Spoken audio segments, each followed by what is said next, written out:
அன்பர்களே, ஆண்டவராகிய இயேசு கிறிஸ்துவின் நாமத்தில் உங்களுக்கு மனம் நிறைந்த வாழ்த்துக்களை தெரிவித்துக் கொண்டு சத்திய வசனம் திருமறை பாட நிகழ்ச்சிக்கு உங்களை அன்போடு அழைக்கிறோம். சத்திய வசனம், இது தேவனின் வசனம். நாம் சோர்ந்து போகையில் கரம் கொடுக்கும் நம் தேவனின் வசனம், நம் தேவனின் வசனம். நெகேமியாவின் புஸ்தகம் 5ஆம் அதிகாரம் 19. என் தேவனே, நான் இந்த ஜனத்துக்காக செய்த எல்லாவற்றின் படியும் எனக்கு நன்மையுண்டாக என்னை நினைத்தருளும். கர்த்தருக்குள் பிரியமானவர்களே, ஆண்டவராகிய இயேசு கிறிஸ்துவின் புண்ணிய நாமத்தினாலே சத்தியவசன நிகழ்ச்சியை காண்கின்ற உங்கள் ஒவ்வொருவரையும் ஆண்டவர் ஆசீர்வதிப்பாராக. இந்த திருப்பணிக்காக நீங்கள் பிரார்த்தனை செய்யுங்கள். நாங்களும் உங்களுக்காக பிரார்த்தனை செய்கிறோம். நெகேமியா என்கிற அந்த புஸ்தகத்தை நாம் தொடர் செய்தியாக அதன் மூலமாக நாம் கற்று வருகிறோம். நெகேமியாவின் மூலமாக ஆண்டவர் பல காரியங்களை நாம் கட்டி எழுப்பும்படியான ஒரு அறைகூவலை நமக்காக விடுக்கிறார். அருமையானவர்களே, நெகேமியா என்கிற அந்த மனிதர் ஒரு தேவ மனிதர், அதே சமயத்தில் ஜெப வீரர், நல்ல ஒரு தலைவர் என்று சொல்லலாம். ஆண்டவரே, நெகேமியாவை போல எங்களை பயன்படுத்தும் என்று நாம் பிரார்த்தனை செய்வது தவறல்ல. இன்றைக்கு நெகேமியாவின் புஸ்தகம் 5ஆம் அதிகாரத்தை நாம் கற்றுக்கொள்ளப் போகிறோம். ஒவ்வொரு அதிகாரத்திலும் ஒவ்வொரு பிரச்சனைகளை நெகேமியா சந்திக்கிறார். அந்த பிரச்சனைகளை அவர் கையாளுகிற விதம் நமக்கு ஆச்சரியங்களையும் அநேக ஆலோசனைகளையும் அள்ளி தருகிறது. முதல் அதிகாரத்திலே அவருடைய வாழ்க்கையிலே சந்தித்த பிரச்சனை பர்சனல் சேலஞ்ச் என்று சொல்லலாம், தனிப்பட்ட ஒரு அறைகூவல் என்று சொல்லலாம். ரெண்டாவதாக அவனுக்கு 2ஆம் அதிகாரத்தில் அரசியல் சார்ந்த ஒரு பிரச்சனை இருந்தது. 3ஆம் அதிகாரத்திலே ஒரு நிர்வாகம் சார்ந்த ஒரு பிரச்சனை இருந்தது. 4ஆம் அதிகாரத்திலே சோர்வு சார்ந்த ஒரு பிரச்சனைகள் இருந்தது. இவ்வாறு 4 விதமான அறைகூவல்கள், பிரச்சனைகளை நெகேமியா சந்தித்து மேற்கொண்டார். 5ஆம் அதிகாரம் மிக முக்கியமான ஒரு அதிகாரம். முறுமுறுப்புகள், முறையீடுகள் நிறைந்த ஒரு அதிகாரம். ஒருவேளை 4ஆம் அதிகாரத்திலே வெளிப்படையான விரோதிகளினாலே அல்லது வெளியே இருந்து வருகிற விரோதிகளினால் வந்த பிரச்சனைகளை நெகேமியாவும் யூத ஜனங்களும் சந்தித்தார்கள். சன்பலாத், தொபியா, அரபியர்கள் போன்ற மக்கள். ஆனால் இங்கே பாருங்கள், உள்ளான யூத மக்களுக்குள்ளே பிரச்சனை வருகிறது. வெளிப்படையான பிரச்சனைகளை நம்முடைய வாழ்க்கையில் ஒற்றுமையோடு இருந்து நாம் சமாளித்து விடுகிறோம். ஆனால் உள் பிரச்சனைகள் நமக்கு புற்றுவியாதியை போல நமக்குள்ளே அநேக பிரிவினைகளையும் கலங்களையும் உருவாக்கி விடுகிறது. அப்போஸ்தலர் நடபடிகளிலே 6ஆம் அதிகாரத்தில் இதை நாம் பார்க்க முடிகிறது. ஆனால் நெகேமியா சந்தித்த அந்த உள் பிரச்சனைகளினாலே யூதர்களுக்குள்ளே அல்லது அந்த அலங்கத்தை கட்டுகிற மக்களுக்குள்ளே பிரிவினைகள், கசப்புகள், முறையீடுகள், அங்கே முறுமுறுப்புகள் காணப்பட்டன. நம்முடைய குடும்பங்களிலே, சபைகளிலே, ஊழியம் செய்கிற மக்கள் மத்தியிலே அடிக்கடி நம்முடைய வாழ்விலே சந்திக்கிற காரியம் இதுதான், முறையீடுகள், அங்கே முறுமுறுக்கிற காரியங்கள். மோசே இஸ்ரவேலை ஜனங்களை நடத்தும்போது இஸ்ரவேல் ஜனங்களும் தண்ணீர் இல்லையே, ஆகாரம் இல்லையே என்று அடிக்கடி முறுமுறுத்து முறையிட்டதை நாம் திருமறையில் வாசிக்கிறோம் அல்லவா? இன்றைக்கு நான் இந்த 5ஆம் அதிகாரத்திலே நான் 3 குறிப்புகளை சொல்ல விரும்புகிறேன். முதல் காரியங்கள், நெகேமியா கேள்விப்பட்ட முறையீடுகள் அல்லது முறுமுறுப்புகள் என்று சொல்லலாம். அங்கே நெகேமியாவின் தலைமையின் கீழாக அங்கே யூத மக்கள் அலங்கத்தை கட்டுகிறார்கள். அப்படி கட்டும்போது அவர்களுக்குள்ளே அநேக முறுமுறுப்புகளும் கசப்புகள் ஏற்பட்டது.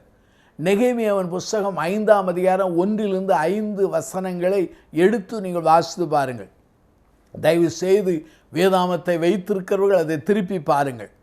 அந்த நெகேமியா கட்டுகிற அல்லது நெகேமியாவும் யூத ஜனங்கள் கட்டுகிற அந்த அலங்கம் கட்டுகிற காரியங்கள் பெரிய வேலை, கிரேட் ஒர்க். அதே சமயத்தில் யாருக்காக கட்டுகிறார்கள்? கிரேட் காட், ஒரு பெரிய தேவனுக்காக கட்டுகிறார்கள். 5ஆம் அதிகாரத்தை நீங்கள் வாசித்து பாருங்கள். பல்வேறு ஜனங்கள் பல்வேறு முறையீடுகளை செய்கிறார்கள். முதலாவது ஜனங்கள் அங்கே நிலம் இல்லை, ஆனால் சாப்பிடுவதற்காக அவர்கள் கடன் வாங்குகிறார்கள். ரெண்டாவது வகையான ஜனங்கள் நிலம் உண்டு, ஆனால் தங்களுடைய ஆகாரத்துக்காக நிலத்தை அடகு வைத்து அவர்கள் வாங்குகிறார்கள். மூன்றாவது பார்ப்பீர்களானால் அநேக அநியாய வரி சுமத்தினாலே சங்கடப்படுகிறார்கள். சிலரோ மக்களை வஞ்சித்து அவர்களை அடிமையாக்குகிறார்கள். இப்படிப்பட்ட சம்பவங்கள் எல்லாம் அங்கே காணப்படுகிறோம். நெகேமியா 5ஆம் அதிகாரத்திலே 1-5 வரை வாசிப்பீர்களானால் மக்கள் வித்தியாசமான மக்கள், ஆனால் ஒரே மக்கள்தான். மக்கள் ஒரே ஜனமாக இருந்தால் வித்தியாசமான பிரச்சனைகள், வித்தியாசமான அங்கே முறுமுறுப்புகள், வித்தியாசமான காரணங்களினாலே வந்தது. அந்த காரணங்களால் வந்த முறையீடுகளையும் அங்கே முறுமுறுப்புகளையும் நெகேமியா அறிந்தான், கேள்விப்பட்டான், கண்டுகொண்டான். பிரியமானவர்களே, உங்கள் வாழ்க்கையிலும் கூட எவ்வளவோ முறுமுறுப்புகள் உங்கள் வாழ்க்கையில் வருவது உண்டு. வித்தியாசமான மக்கள், வித்தியாசமான காரணங்களினாலே, வித்தியாசமான சூழ்நிலைகளினாலே, வித்தியாசமான சமயங்களிலே முறுமுறுக்கிற மக்கள் காணப்படுகிறார்கள். சிலருக்கு பணம் இல்லை என்கிற முறுமுறுப்பு, சிலருக்கு அதிகமான பொருட்கள் இருக்கிறது என்கிற முறுமுறுப்பு, சிலருக்கு ஊழியம் இல்லை என்கிற முறுமுறுப்பு, சிலருக்கு அதிகமான ஊழிய பளுக்களினாலே முறுமுறுப்பு, இப்படி பல்வேறு முறுமுறுப்புகளிலே காணப்படுகிறார்கள். ஆனால் முறுமுறுப்புகள் நம்முடைய ஜீவியத்திலே முறுமுறுப்புகளும் முறையீடுகளும் மக்கள் மத்தியிலே ஒற்றுமையும் ஐக்கியத்தையும் குலைத்து விடுகின்றன. முதலாவது நெகேமியா கண்ட முறுமுறுப்புகளையும் முறையீடுகளையும் நாம் நெகேமியா 5ஆம் அதிகாரம் 1-5 வரை வாசித்தோம். ரெண்டாவதாக நெகேமியா இந்த முறுமுறுப்புகள் அல்லது இந்த முறையீடுகளை, அதனால் ஏற்பட்ட கலகம், பிரிவினைகள், மோதல்களை தவிர்க்க அல்லது நீக்க அவர் என்ன நடவடிக்கை செய்தார் என்பதை சொல்ல விரும்புகிறேன். நெகேமியா சில நல்ல நடவடிக்கைகளை செய்தார். நெகேமியாவின் புஸ்தகம் 5ஆம் அதிகாரம் 6 நீங்கள் 13 வசனங்களை நீங்கள் வாசித்து பாருங்கள். இந்த வசனங்கள் ஒரு நீளமான வசனங்கள் தான், ஆனாலும் கூட அதிலே மிக நல்ல குறிப்புகள் காணப்படுகிறது. 5ஆம் அதிகாரம் 6 பாருங்கள். இந்த முறையீடுகளையும் இந்த முறுமுறுப்புகளை கேட்டபோது மிகவும் கோபம் கொண்டார். அந்த கோபத்திலே தன் மனதிலே ஆலோசனைப்படுகிறார். இந்த கோபமானது ஒரு பாவத்துக்கு ஏதுவான கோபம் என்று சொல்ல முடியாது. இது ஒரு பரிசுத்தத்துக்கு ஏற்ற, தேவனுக்கு ஏற்ற ஒரு கோபமாய் காணப்படுகிறது. ஒரு ரைச்சஸ் ஆங்கர் என்று சொல்லலாம். இருந்தாலும் கூட அதை கட்டுப்படுத்தி கொண்டு நெகேமியா பேச ஆரம்பிக்கிறார். அந்த கோபத்துக்கும் அதற்கு அடுத்த வசன மனதிலே அவன் ஆலோசனை பண்ணி என்பது அந்த கோபத்தை கட்டுப்பாட்டுக்குள்ளே கொண்டு வந்த நிலையை நாம் புரிந்து கொள்ளலாம். ஆகவே இந்த வேத வசனங்களை 5ஆம் அதிகாரம் 6-13 வரை வாசித்தால் முதல் காரியமாக ஒன்றை புரிந்து கொள்ளலாம்.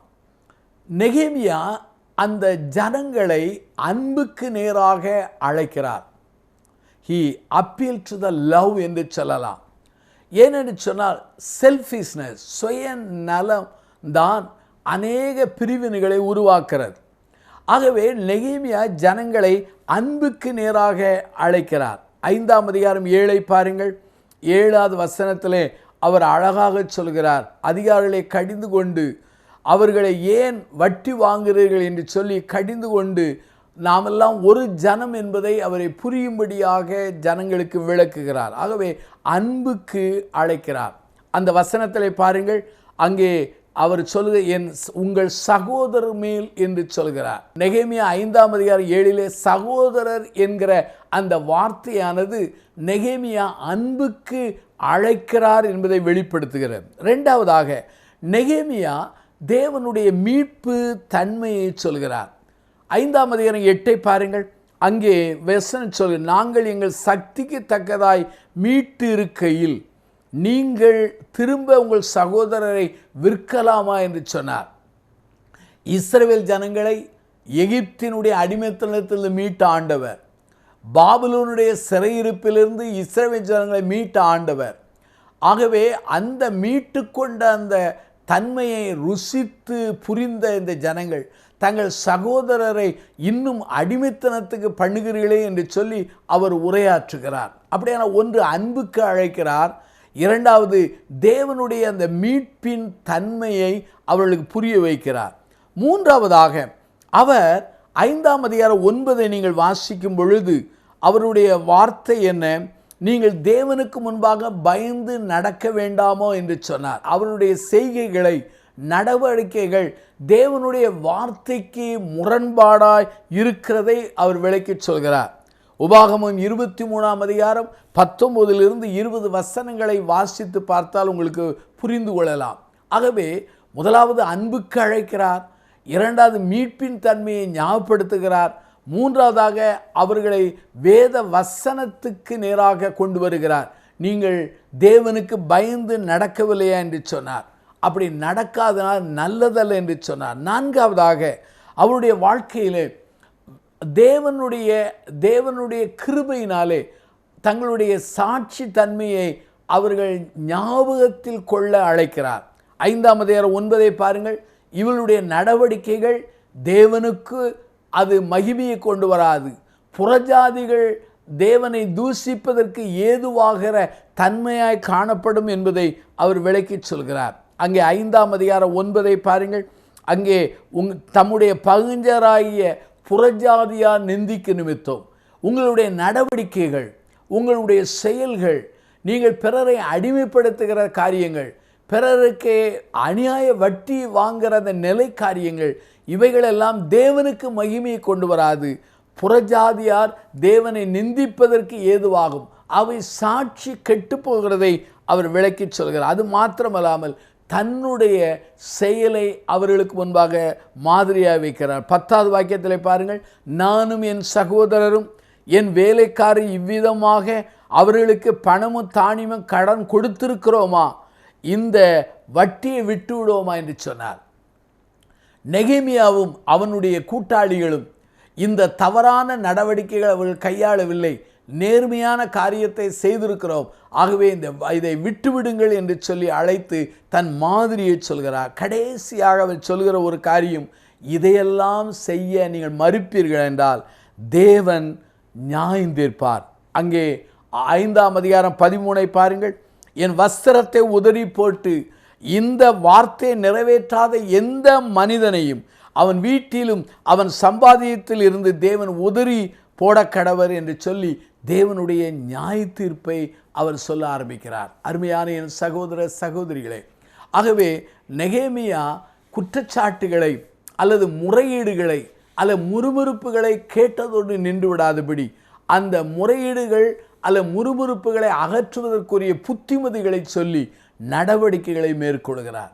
அருமையான என் சகோதர சகோதரிகளே, குடும்பங்களிலே, சபைகளிலே, ஊழியங்களிலே, தேசத்திலே முறையீடுகளும் முறுமுறுப்புகளும் ஏற்படும் போது அதை கண்டும் காணாமல் விட்டுவிடுவோமானால் அது வளர்ந்து புற்றுவியாதியை போல நம்மை அழிக்கிற நிலைக்கு கொண்டு வந்துவிடும். பழைய கால தலைவர்களெல்லாம் முறுமுறுப்புகள், பிரச்சனைகளை அங்கே முளையிலே கிள்ளி எழுந்தார்கள். இப்போது இருக்கிற அநேகர் அதற்கு உரமிட்டு வளர்ப்பதை நாம் கண்ணாலே பார்த்திருக்கிறோம். ஆகவே தான் நெகேமியா என்கிற மனிதன் அப்படிப்பட்டவர் அல்ல, அதை தீர்க்க நடவடிக்கை செய்கிறார். மூன்றாவதாக இந்த 5ஆம் அதிகாரத்தில் இன்னொரு காரியத்தை நாம் கற்றுக்கொள்கிறோம். என்ன காரியம் என்றால், நெகேமியா ஒரு நல்ல மாதிரியை, இந்த பிரச்சனையை தீர்ப்பதற்குரிய மாதிரியை வைத்தார் என்பதை சொல்ல முடிகிறது. 1 பேதுரு புத்தகத்தில் வாசிப்பீர்கள் என்றால் ஆண்டவர் நமக்காக முன்மாதிரியை வைத்து போனார். அதே போல் நெகேமியா பழைய ஏற்பாட்டிலே இந்த கலகம் உள்ள அந்த சூழ்நிலையிலே, உட்பிரச்சனை நிறைந்த அந்த சூழ்நிலையிலே அந்த பிரச்சனை தீர்ப்பதற்கு அவர் நல்ல மாதிரியை எப்படி வைத்தார் என்பதை நான் சொல்ல விரும்புகிறேன்.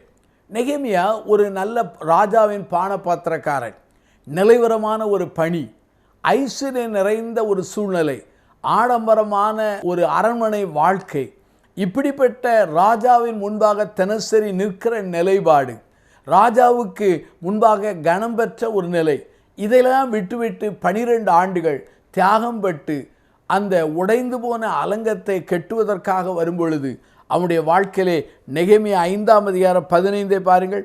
அவன் சொல்கிறான், எனக்கு முன்னிருந்த அதிபதிகள் ஜனங்களுக்கு பாரமாயிருந்து அவர்கள் கையிலே அப்பமும் திராட்சரசம் வாங்கினதும் அல்லாமல் 40 சேக்கல் வெள்ளியும் வாங்கி வந்தார்கள். அவர்கள் வேலைக்காரர் முதலாய் ஜனங்கள் மேல் அதிகாரம் செலுத்தினார்கள். நானோ தேவனுக்கு பயந்து இப்படி செய்யவில்லை. இந்த 5ஆம் அதிகாரம் 15வது வசனமானது நெகேமியாவினுடைய தலைமைத்துவத்தை அது வெளிப்படுத்துகிறது. அதில் 2 காரியம். பண விஷயத்தில் அவர் தவறு செய்யவில்லை. 2வதாக அதிகார விஷயத்தை அவர் துஷ்பிரயோகம் செய்யவில்லை என்பதை மிக அழகாக விளக்குகிறார். எனக்கு முன்னிருந்த தலைவர்கள் என்னென்ன காரியத்தை செய்தார்கள், நான் அப்படி செய்யவில்லை. அவனுடைய வேலைக்காரர்களும் கூட இப்படி செய்தார்கள், நான் அப்படி செய்யவில்லை என்று சொல்கிறார். அப்படியானால் நெகேமியாவினுடைய 5ஆம் அதிகாரம் 15 நமக்கு 2 காரியங்களை கற்றுக் கொடுக்கிறது. அதிகாரத்தை துஷ்பிரயோகம் பண்ணக்கூடாது, பணத்தை துஷ்பிரயோகம் பண்ணக்கூடாது. பணத்தை வரம்புக்கு மீறி அல்லது நம்முடைய எல்லைக்கு மீறி அதை கையாளுகிற அந்த விதம் தவறு என்பதை அவர் சுட்டி காண்பிக்கிறார். அருமையான என் சகோதர சகோதரிகளே, நெகேமியா இந்த பிரச்சனைகளை தீர்ப்பதிலே அவனுடைய வாழ்க்கையிலே அவனுடைய கரங்கள் கரைபடவில்லை, அவனுடைய மடியிலே கனமில்லை, அவனுடைய வாழ்க்கையிலே சுத்தமான ஒரு நேர்மையான வாழ்க்கை வாழ்ந்தார். இது எனக்கு உங்களுக்கும் ஒரு அருமையான ஒரு சாட்சியாக இருக்கிறது. இந்த செய்தியை கேட்கிற காண்கிற சகோதர சகோதரிகளே, அநேக சமயங்களிலே அநேக மக்களாலே பிரச்சனைகள் தீர்க்க முடியாத காரணம் என்னவென்றால் அவர்கள் கரைபட்டிருக்கிறார்கள், அவருடைய மடியிலே கனம் உண்டு. ஆனால் நெகேமியானுடைய வாழ்க்கையிலே மடியிலே கனமில்லை, கரங்கள் கரைபடாதனாலே துணிச்சலோடு தன் மாதிரியான வாழ்க்கை மூலமாக அந்த பிரச்சனையை தீர்த்தார். அருமையானவர்களே, நம்முடைய வாழ்க்கையிலே பிறரை நடத்துவது மூலமாக நம்முடைய திருப்பணி நிச்சயமாய் விரிப்படையும். நாம் பிறரை எவ்வாறு கையாளுகிறோம், எவ்வாறு நடத்துகிறோம், எவ்வாறு அன்பு கூறுகிறோம், எவ்வாறு கனம் பண்ணுகிறோம், எவ்வாறு மதிப்பு கொடுக்கிறோம், இதை வைத்து நம்முடைய திருப்பணி விரிவடைய வாய்ப்பு இருக்கிறது. உறவுகளிலே பிரச்சனைகள் வரும், ஆனாலும் கூட இதை அற்பமாய் எண்ணக்கூடாது. பிரச்சனைகள் வரும்போது அதை விபரீதமாய் எண்ணாதபடி அதை ஆண்டவருடைய பலத்திலே தீர்க்க முற்படுவோம். அப்படி செய்யும் பொழுது ஆண்டவருடைய நாமம் மயப்படும். ஆகவே இந்த கலகம் அல்லது உட்பிரச்சனை ஒருவேளை ஒழுக்க அடிப்படையில் வந்திருக்கலாம், அல்லது வேறு எந்த காரியத்தில் வந்திருந்தாலும் அதை தீர்க்க முடிவெடுக்க வேண்டும். இதை இஸ்ரவேல் ஜனங்கள் எல்லாரும் இந்த காரியத்தை தீர்க்க முடிவெடுத்து அவர்கள் தீர்மானித்தார்கள். நெகேமியா 5ஆம் அதிகாரத்தை பாருங்கள். அங்கே 12வது வாக்கியத்திலே அந்த கலகத்துக்கு காரணமானவர்கள், முறுமுறுப்புக்கு காரணமானவர்கள், முறையீடுக்கு காரணமானவர்கள், முறையீட்டுக்குள்ளே உள்ளானவர்கள் எல்லாரும் அவர்கள் இந்த வார்த்தை நிமித்தம் செய்ய அவர்களை ஆணையிடித்து கொண்டேன் என்று சொல்கிறார். அந்த அளவுக்கு எல்லாரும் தீர்மானம் செய்து சரி பண்ணுகிறார்கள். அப்படி சரி பண்ணும்போது அந்த பிரச்சனை தீர்ந்தது. ஆகவே எவ்வளவு பெரிய கலகம் வந்தாலும் அதை தீர்க்க வழிகள் உண்டு, வாய்ப்புகள் உண்டு. அதற்கு ஆண்டவருடைய வசனம் நமக்கு உதவுகிறது, நெகேமியாவினுடைய வாழ்க்கை உதவுகிறது. ஆகவே நெகேமியாவினுடைய வாழ்க்கையிலே கண்ட முறையீடுகள், முறுமுறுப்புகள், நெகேமியாவினுடைய அருமையான நடவடிக்கைகள், 3வது நெகேமியாவுடைய நல் மாதிரியான வாழ்க்கைகள். ஆகவே கலகங்கள் வரும்போது சோர்ந்து போகாதிருங்கள்.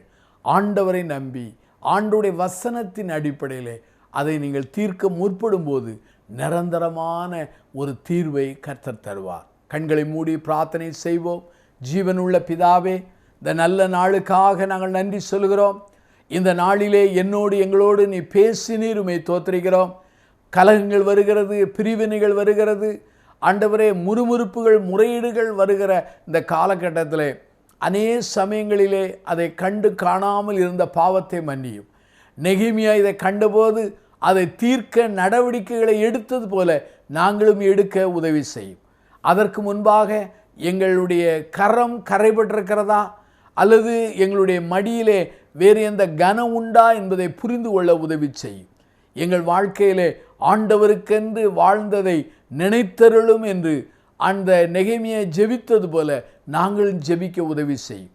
பிரச்சனைகளின் ஆரம்பத்திலே அதை முளையிலே கிள்ளி விடக்கூடிய திராணியும் அந்த பக்குவத்தையும் வல்லமையும் தாரும். செய்தி கேட்கிற மக்களை ஆசீர்வதியும். வீடுகளுக்குள்ளே, சபைகளுக்குள்ளே, சமுதாயத்துக்குள்ளே அல்லது கணவன் மனைவிக்குள்ளே, பிள்ளைகளுக்குள்ளே எந்த கலகம் இருந்தாலும் அதை சரிபடுத்தும். எல்லாவற்றையும் உம்மால் தீர்க்க முடியும் என்று நம்புகிறோம். இயேசுவின் நாமத்தில்